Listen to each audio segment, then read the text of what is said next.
Bismillahirrahmanirrahim. Assalamualaikum warahmatullahi wabarakatuh. Yang saya hormati Panitia Kongres Masyarakat Linguistik Indonesia, yang saya hormati teman-teman pemateri. Syukur alhamdulillah, mari kita bersama-sama memanjatkan puji syukur kepada Allah SWT karena pada hari ini saya diberikan kesempatan dan kita semua juga diberikan kesempatan.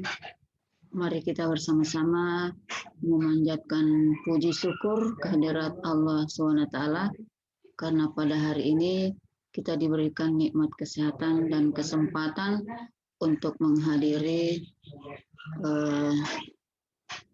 Kongres Linguistik Masyarakat untuk menghadiri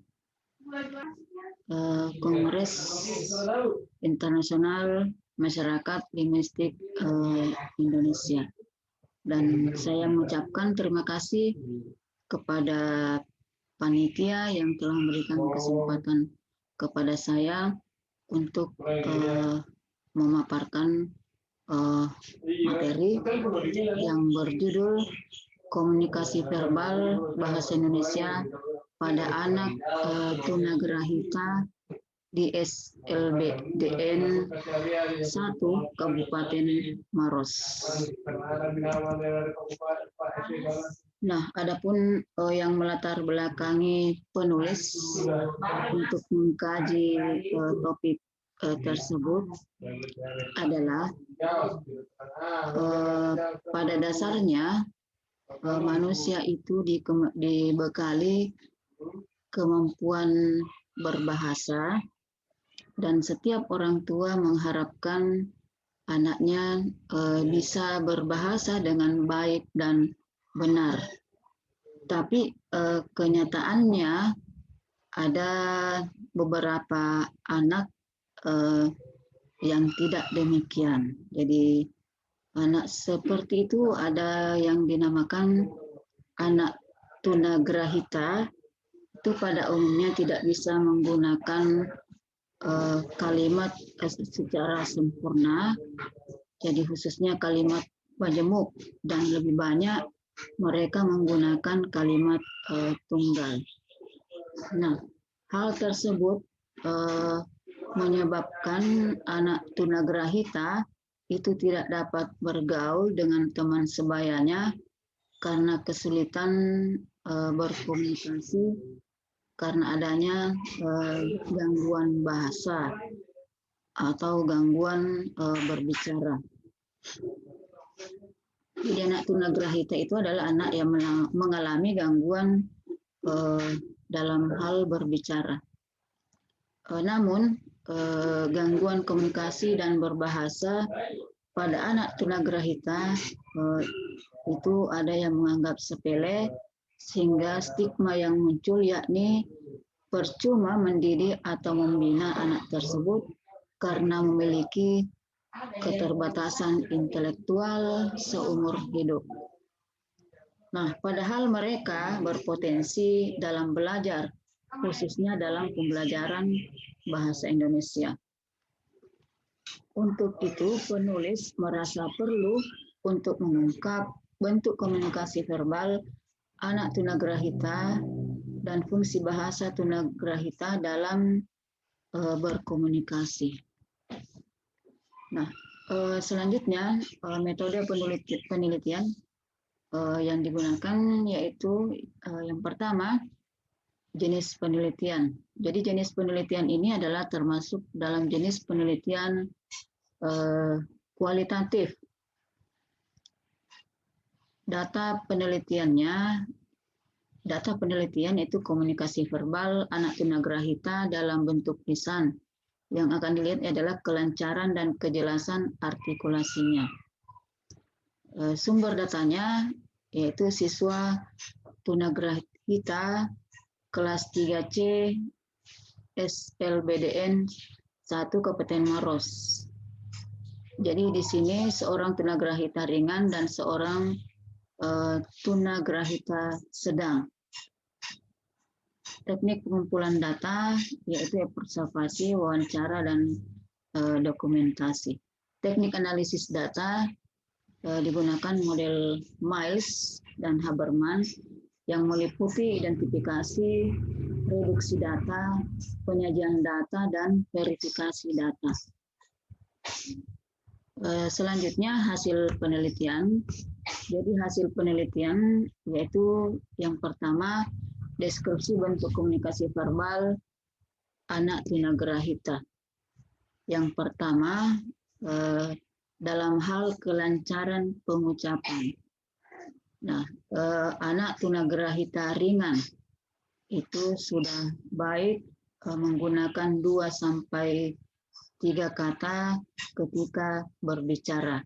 Sedangkan anak tunagrahita sedang itu kurang lancar dan agak sengau serta kadang terputus-putus dalam berbicara. Yang kedua, kejelasan artikulasi. Bagi anak tunagrahita ringan itu sudah jelas baik vokal maupun konsonannya.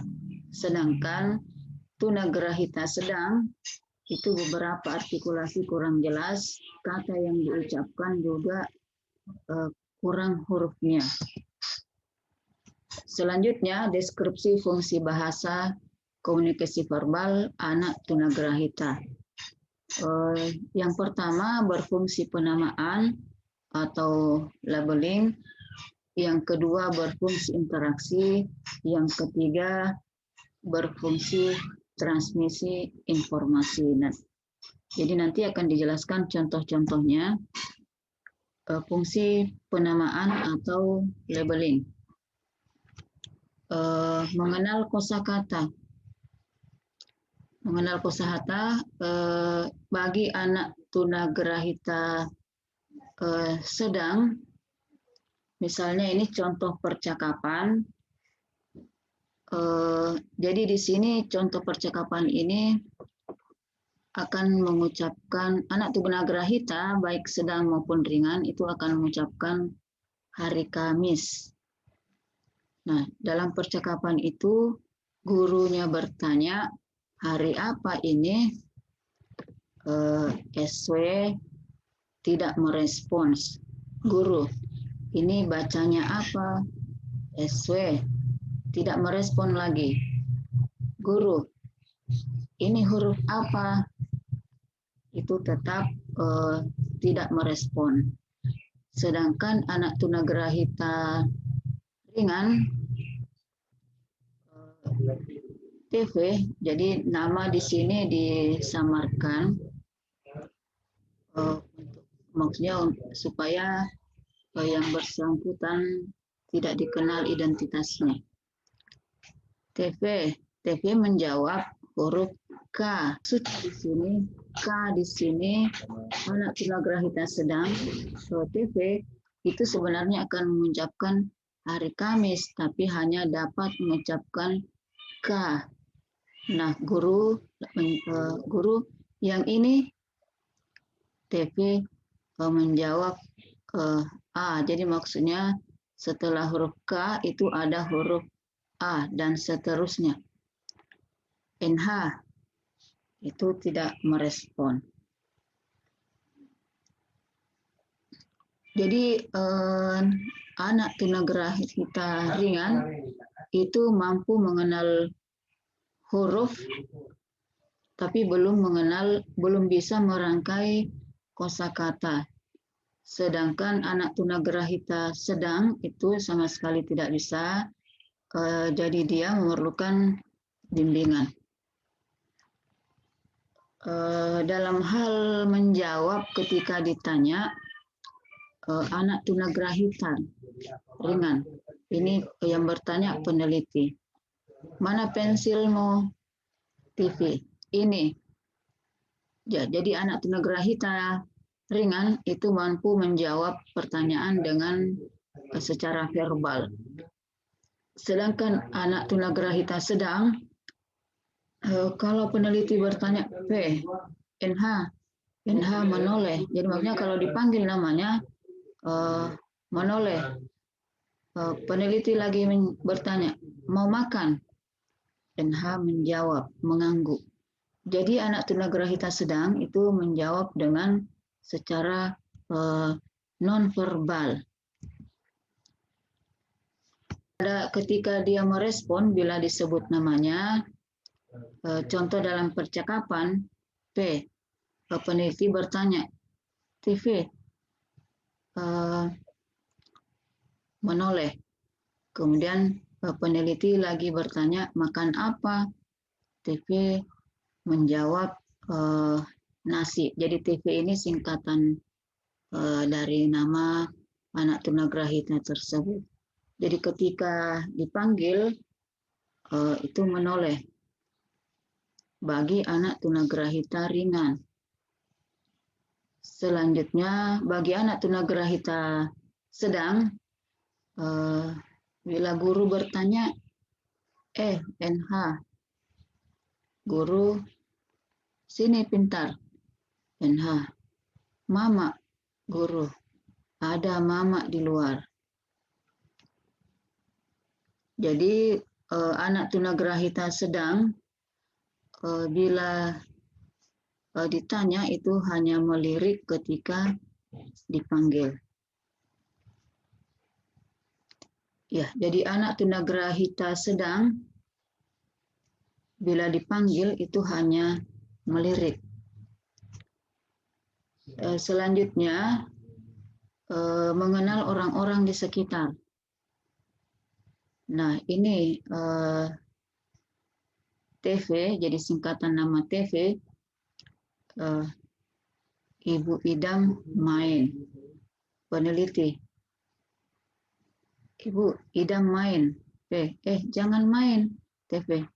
Jangan main Idam. TV, nasi. Jadi tunagrahita ringan itu mengenal guru dan temannya. Sedangkan anak tunagrahita sedang, contoh dalam percakapan, guru bertanya, halo, NH. Tidak ada respon. Guru lagi bertanya, mana ibu guru? NH, situ. Jadi anak tunagrahita sedang itu mengenal gurunya. Selanjutnya fungsi interaksi. Ya, jadi bila menyapa orang yang ditemui, anak tunagrahita ringan, TV. Mau, teman. Apa itu, TV? Coklat, Bapak beli. Jadi di sini anak tunagrahita itu bisa menyapa teman untuk menawarkan makanan. Tapi di sini hanya orang yang dikenal. Selanjutnya, pada anak tunagrahita sedang, ini ada orang tua, yaitu M. Ini ibu, bilang dulu selamat pagi. NH, pagi Bu. Peneliti, selamat pagi juga NH. Jadi anak tunagrahita sedang itu bisa menyapa orang yang ditemui. Lalu dibimbing orang dekat dan disapa adalah orang yang ia kenal. Mengikuti percakapan sederhana. Anak tunagrahita ringan dalam percakapan misalnya, TV, dari mana Ibu? Peneliti, dari WC. TV, mau Kak juga? Peneliti, mau apa ke WC? TV menjawab, mau kencing. Peneliti, iya, ayo sini ku, temani Ki. Ini anak tunagrahita ringan itu mampu mengikuti percakapan sederhana. Selanjutnya, bagi anak tunagrahita sedang, contoh percakapannya ini dimulai dari peneliti. P. Makan apa NH? NH, nasi. Peneliti. Kalau itu apa? NH, pupuk. Ini maksudnya kerupuk. Jadi anak tunagrahita sedang itu mampu mengikuti percakapan sederhana.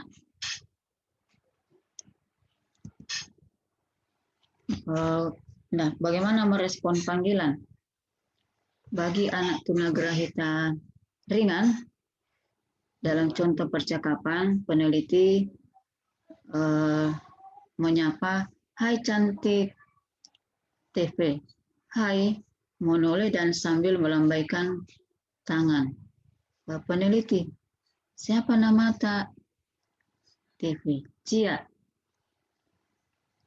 Jadi anak tunagrahita ringan merespon dengan menoleh dan melambaikan tangan. Sedangkan anak tunagrahita sedang dalam merespon panggilan, contohnya peneliti NH menoleh. Peneliti, "Tunggu ibu." NH terus berjalan. Jadi anak tunagrahita sedang dalam merespon panggilan itu hanya bisa merespon dengan menoleh. Selanjutnya, menatap lawan bicara. Bagi anak tunagrahita ringan, contoh dalam percakapan TV, "Mana adik?" Peneliti, "Adik tidak ikut." "Adik tidak ikut." TV, "Di mana?" P. Peneliti, "Di rumah." Ya, jadi pada saat menatap lawan bicara, pada saat TV bertanya, TV menatap lawan bicara, itu peneliti. Selanjutnya, pada tunagrahita sedang, tidak ditemukan menatap lawan bicara.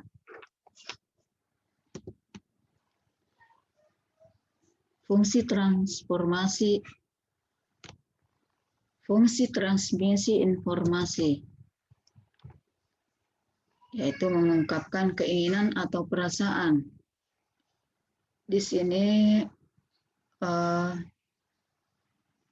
dalam contoh percakapan TV, kakak HP. Ini kakak, "Makan mie dulu." TV, "Makan mie goreng." Kakak, "Ini ada nasi goreng, kubawakan Ki." TV, "Tidak mau." Ya, jadi anak tunagrahita ringan itu mampu mengungkapkan keinginannya dan mengungkapkan perasaannya. Sedangkan anak tunagrahita sedang atau dalam percakapan NH, "Ibu beak." Jadi maksudnya di sini buang air besar. Guru, "Cepat mi ke WC nak." Peneliti, "Sini ibu yang temani." Guru, "Itu ada kakak temani Ki." NH, mau. Jadi maksudnya tidak mau. Jadi di sini anak tunagrahita sedang itu mampu mengungkapkan keinginannya dan perasaannya, tapi dengan menggunakan kata-kata yang tidak jelas. Dan di sini intinya anak tunagrahita sedang ini itu tidak mau ditemani oleh peneliti karena bukan gurunya. Selanjutnya, memahami nomina, verba, dan adjektiva. Ya, jadi sini peneliti bertanya kepada anak tunagrahita ringan. Peneliti, "Apa itu Teresia?" Jadi TV itu Teresia menjawab, TV, Maksudnya TV itu Teresia menjawab tisu. Peneliti, untuk apa? TV menjawab sakit ingus. Ya, jadi di sini anak tunagrahita ringan itu bisa memahami kata benda, kata kerja, dan kata sifat. Sedangkan pada anak tunagrahita sedang dalam percakapan itu hanya memahami kata sederhana sesuai yang ia ketahui. Contoh, peneliti bertanya, apa itu NH? NH, mama, meong. Mama, tidak jina. NH, meong, meong, meong. Memahami perintah. Jadi dalam hal memahami perintah, anak tunagrahita ringan itu mampu memahami kalimat perintah sederhana. Contoh dalam percakapan, guru bertanya, TV menoleh, guru, tutup dulu pintu Teresia. Teresia menutup pintu. Jadi di sini tindakannya benar atas respon yang diperintahkan, yaitu Teresia membuka pintu. Sedangkan pada anak tunagrahita sedang itu mampu memahami perintah, tetapi merespon dengan menolak perintah. Ini perintah dari orang tuanya, dari mama, ikut mi sama ibu ke kelas nak. NH mau, maksudnya tidak mau. Mamanya lagi bertanya sampai di sini, mama. NH mau, ya maksudnya tidak mau. Peneliti, ayo sini sama Ki bawa tas tak. Ya, jadi di sini anak tunagrahita sedang itu menolak perintah. Selanjutnya mengingat kejadian, khususnya kejadian yang kemarin. Bagi anak tunagrahita ringan itu belum mampu mengingat kejadian yang kemarin. Contoh dalam percakapan, peneliti, selamat pagi, mana ibu guru? TV dan NH tidak merespon. Peneliti, kemarin ulangan apa? TV dan NH tidak merespon. Jadi di sini anak tunagrahita ringan dan anak tunagrahita sedang itu belum mampu mengingat kejadian kemarin. Selanjutnya menanggapi proses belajar mengajar. Anak tunagrahita ringan itu menanggapi proses belajar mengajar bergantung pada situasi belajarnya. Contoh dalam percakapan, guru bertanya, ayo menulis nih. TV menjawab, sebentar. Guru, sebentar istirahat. Belum selesai punyamu. TV, dalam hal ini dia menulis. Ya, jadi dalam situasi belajar ini, anak tunagrahita ringan menanggapi proses belajar mengajarnya. Sedangkan anak tunagrahita sedang itu kadang susah menanggapi proses belajar mengajar sesuai dengan mood. Contoh, guru, NH menjawab pulang, jadi maksudnya pulang. Guru, sebentar baru pulang, menulis dulu. NH, mau, tidak mau. Jadi dia menanggapi dengan menolak. Selanjutnya, yang terakhir, kesimpulan. Yang pertama, bentuk komunikasi verbal satu arah dari orang lain ke siswa. Ini bagi anak tunagrahita. Yang kedua, komunikasi verbal anak tunagrahita ringan itu 2-3 kata, sedangkan anak tunagrahita sedang itu hanya 1-2 kata. Yang ketiga, fungsi bahasa, yaitu berfungsi penamaan, interaksi, transmisi informasi. Yang keempat, perilaku komunikasi. Komunikasi cenderung pasif, hanya sebatas bertanya, menjawab, memanggil nama, dan memerlukan bimbingan. Demikian pemaparan saya. Sekian. Assalamualaikum warahmatullahi wabarakatuh.